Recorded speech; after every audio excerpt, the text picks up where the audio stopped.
Welcome to the Capital News. I'm your host, Alex Karitis. Today is Sunday, April 11th, 2021. Thank you so much for joining me.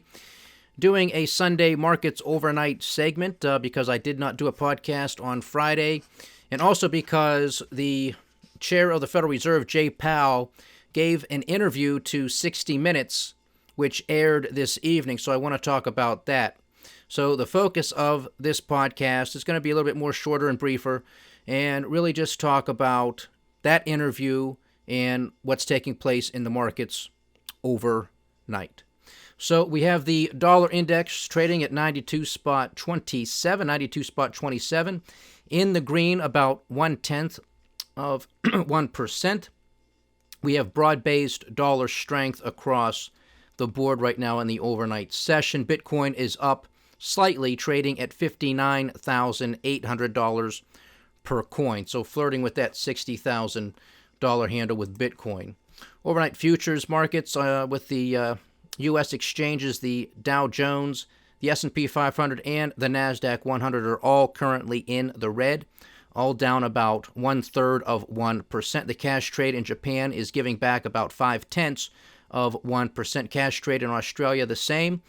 And Chinese stocks are down about 0.7%. So clearly, at least the initial knee-jerk reaction, stronger dollar, weaker equities, based off of this interview. That, of course, will be part of the narrative.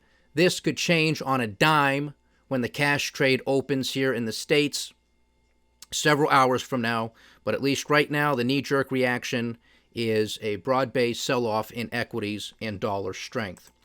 However, that is not putting a dent in energy. We have both WTI and Brent up slightly, but both up nonetheless. WTI $59.35 a barrel, Brent $63.03, natural gas $2.56.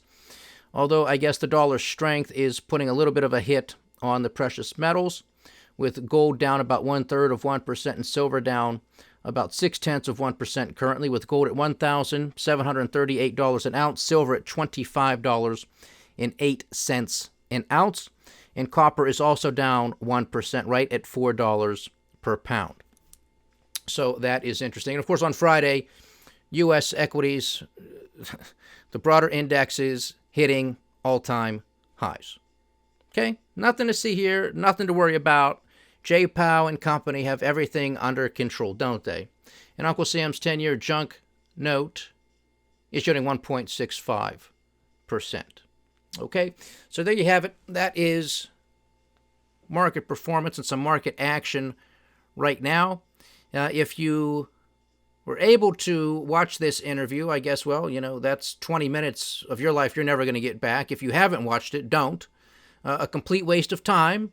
No surprise, but you want to hold out hope, I guess. So if you get the chance to watch it as it's airing, okay, let's hold out some hope that maybe Scott Pelley and company at 60 Minutes are going to ask some tough questions. There was not a tough question asked at all whatsoever. I mean, I would have rather these guys just went out to get a cup of coffee and the 60 Minutes camera crew caught it. That would have been better. Well, I like the guy. I just want to buy him a cup of coffee and have a little conversation.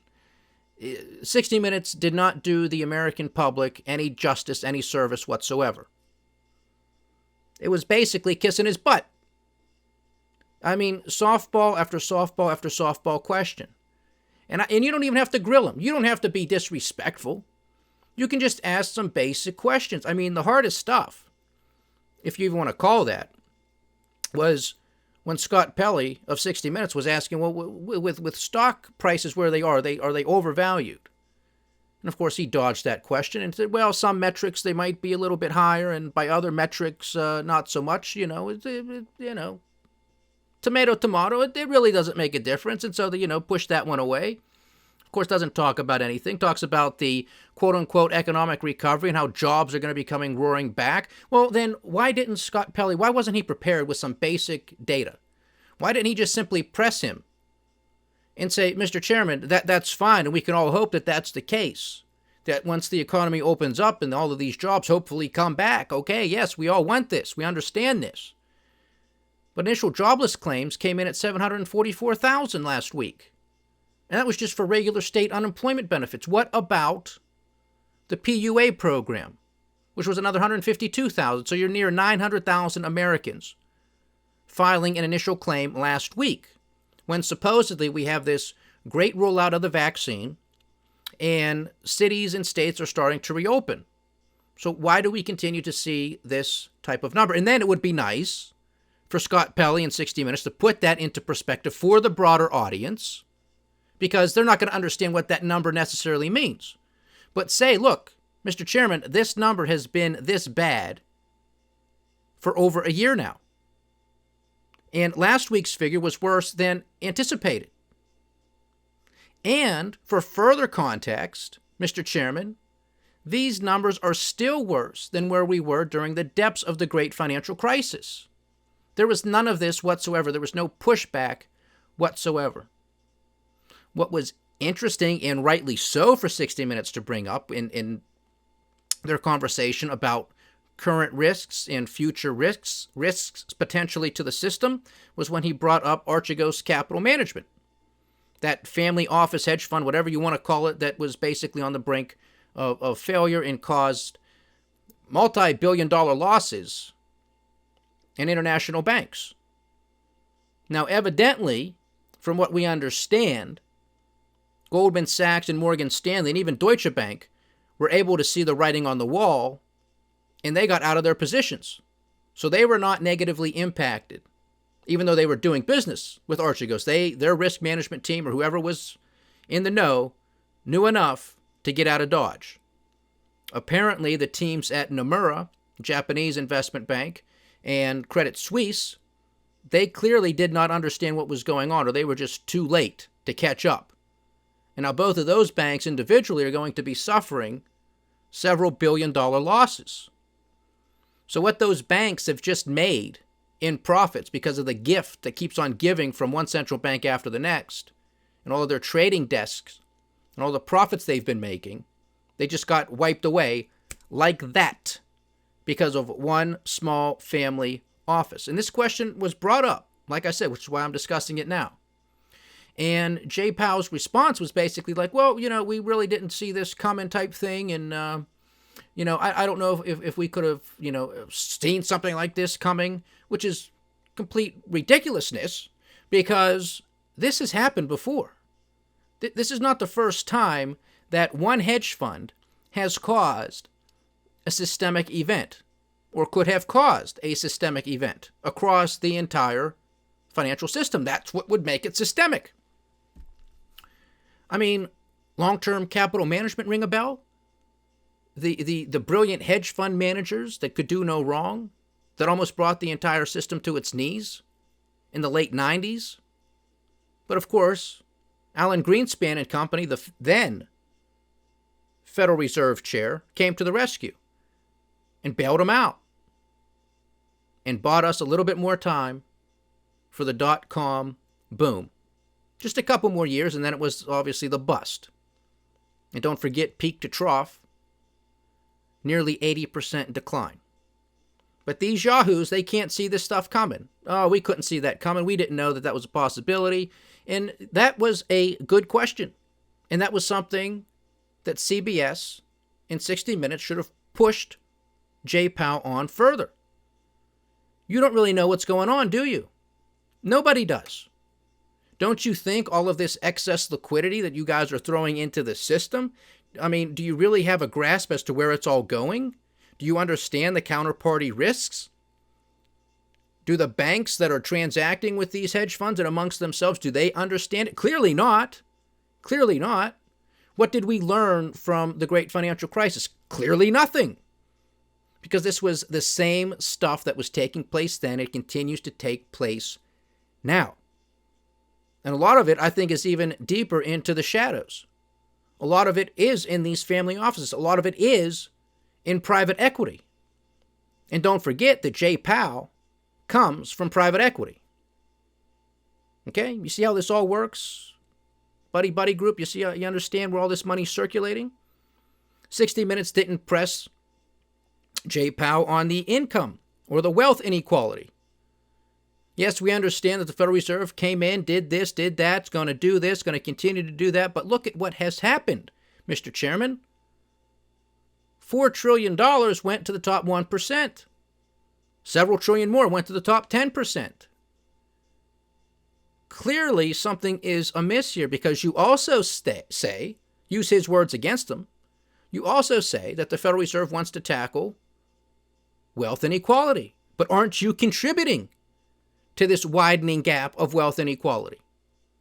I would have loved to have heard an answer on that. Again, very respectful. You don't have to attack him. You don't have to go to all the great detail and other things that we bring up here on a daily basis. You can just ask some basic questions. That's all I'm asking. Just some basic, common sense questions. Didn't ask about the national debt and these $1 trillion deficits. Well, what does that matter? I mean, how long can we continue to finance this before it becomes a problem? Or is it ever going to become a problem? What's the purpose of taxes if clearly tax revenue is not any type of constraint to the type of size of a deficit that you are willing to finance? Yet, you could use his words against him again and say, Mr. Chairman, before all of this, you said that the national debt and the deficits that were being run were problematic and cause for concern. Something needed to be done. Not your place maybe to dictate or to even recommend what Congress does, whatever, but it is your area of expertise to at least say something has to be done. And you did. But now, trillions and trillions and trillions deeper into debt, multi-trillion-dollar deficits for the past couple of years and for the foreseeable future, and you're not raising any alarm bells. Why not? Basic question. Push them on it. Get a concrete answer. The hits just kept on coming, that this was just such a softball interview. To me, just simple further evidence of the system. It's one big club. We ain't in it. It's the propaganda arm of the system. CBS, and it really doesn't matter. I'm not picking on CBS here. If any of these other outlets, whether it was NBC, ABC, they would have been the same softball questions. Maybe if it was somebody like Bloomberg or the Wall Street Journal or even the Financial Times interviewing Jay Powell, you might have gotten a little bit more data-oriented. And then you could have said, okay, well, here are some of the numbers, Mr. Chairman. How do these things sort of square together with what you're saying? Because it doesn't match. It doesn't match. This wealth inequality that you're saying is problematic. Aren't you the cause of it, or at least a contributing factor to it? Rising equity prices. Some would argue at all-time high valuations on various metrics. Don't you have something to do with that? We've seen these types of valuations before or close to it, and we know how what happens after the fact, and it's typically not good. What do you have to say about that? What are you going to do about that, if anything? Is that your charter? Is that what you're supposed to do? Basic questions. Basic questions. Who gives you the authority to do what you're doing? One emergency facility after the next. You say you're concerned about smaller businesses, yet give them the stats. Give them a small biz pulse check. What's going on out there? Why isn't all of this money that has been given to all the big guys, why hasn't it been given to the small guys too? I mean, just, it's par for the course. So this should not surprise anybody who has been a subscriber or a frequent listener of the Capital News podcast. But those of you who may just be tuning in for the first time, this, believe me when I say, is par for the course with what we are fed day in and day out. And one of the reasons why so many members of the Federal Reserve and other central banks internationally have been giving so many speeches and interviews is because they know they're trapped. It's all about the propaganda now. It's all about keeping the illusion suspended. Keep it going. Keep this thing going. Do not stop it. Believe us. A little discussion on inflation. Yeah, we're fine if CPI gets to 2%. That's what we're targeting. That's what we're targeting. That's what we would like to see happen. And of course, if it gets a little bit hotter than 2%, we're perfectly fine with that because we want it to be somewhat symmetrical because for so long it was below 2%. So if it runs a little hotter, above 2%, that's fine because we'll allow that to average out. complete and utter nonsense. You will not find this in any economic textbook whatsoever unless one of these idiots puts together a textbook and says, yes, this is what you do. You don't do this. They're making this stuff up. I mean, no problem there either. Don't push him on anything. Don't push him on anything that has been taking place with commodity prices food prices in this country, food prices internationally, not connecting any of the dots with one coup or one protest or one riot after the next due to higher costs of living. No connections whatsoever. Softball questions. Total disservice. And the media is supposed to be the fourth branch of government.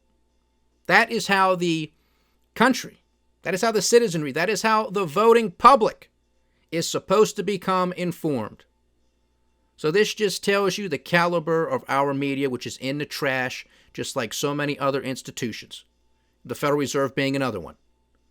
Complete garbage.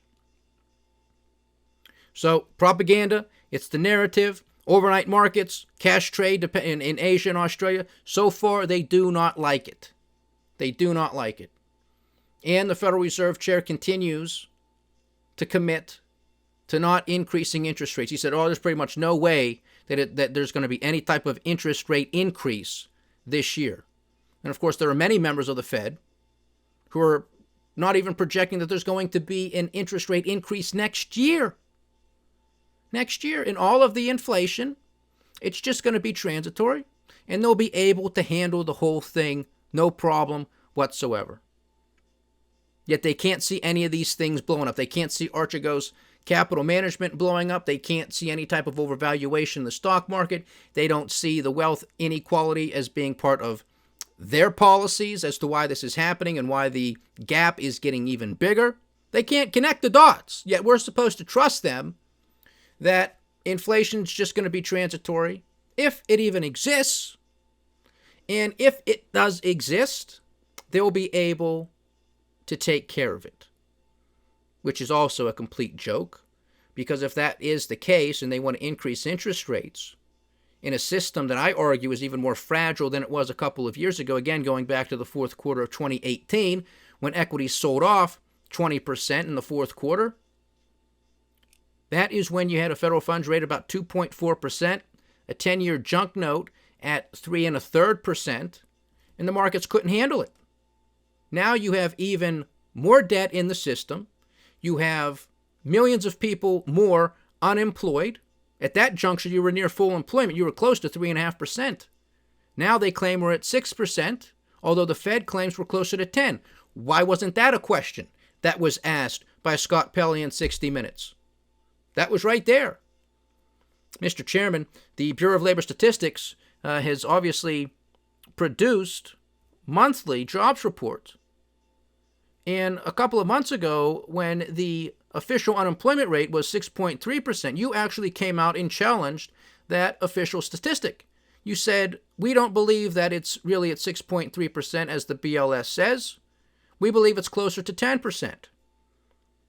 Well, what is the BLS missing? Why would you say such a thing? And then you would ask the follow-up question. The BLS, the Bureau of Labor Statistics, is also the statistic bureau that calculates the CPI figure. So you're saying we shouldn't believe one statistic, the unemployment rate, but are you arguing that we should trust the BLS when they calculate CPI? How do you square that circle? Basic questions, ladies and gentlemen. All you have to do is pay attention. You don't have to be an economist. You don't have to be a financial market analyst. All you have to do is pay attention, connect the dots, and have a couple brain cells to rub together that allows you to formulate some independent thought. And if you can do those things, then you can ask some basic common sense questions. This is what you said, and then this is what you're doing. This is what somebody else said. This is what somebody else is doing. Do these things square up? If they do, fine. Why are you doing that? If they don't, why don't these things square up, and what are you going to do about it? Just a little bit of accountability. The Federal Reserve is an extremely powerful institution. Jay Powell is an extremely powerful man. He can move markets with what he says and does. Clearly. And it's bogus. And I think in the run-up, or the introduction, I should say, to the interview, Scott Pelley even claimed that the Federal Reserve is responsible for managing and controlling the economy. Managing and controlling the economy. Now, I'm paraphrasing because I don't remember exactly what he said, but that was the gist of it. That we're centrally planned, this is what it is, and this is the institution that does it. So that's how they are educating and informing the broader American public and voter base that this is what the Federal Reserve is and does. They control the economy. No, that's not how it's supposed to work in this country. That's not how it's supposed to work. Free market. The people making individual free choices as to where they want to spend their money. That's who runs the economy. The market does. Not a bunch of eggheads sitting around a table dictating what interest rates should be and what emergency policies should be enacted.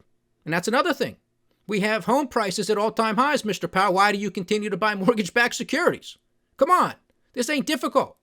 Why do you continue to purchase $120 billion per month in quantitative easing purchases? U.S. Treasuries, mortgage-backed securities. $120 billion a month, ladies and gentlemen. I know we are in the world of trillions, but $120 billion a month at minimum is still a ton of money. Ton of money.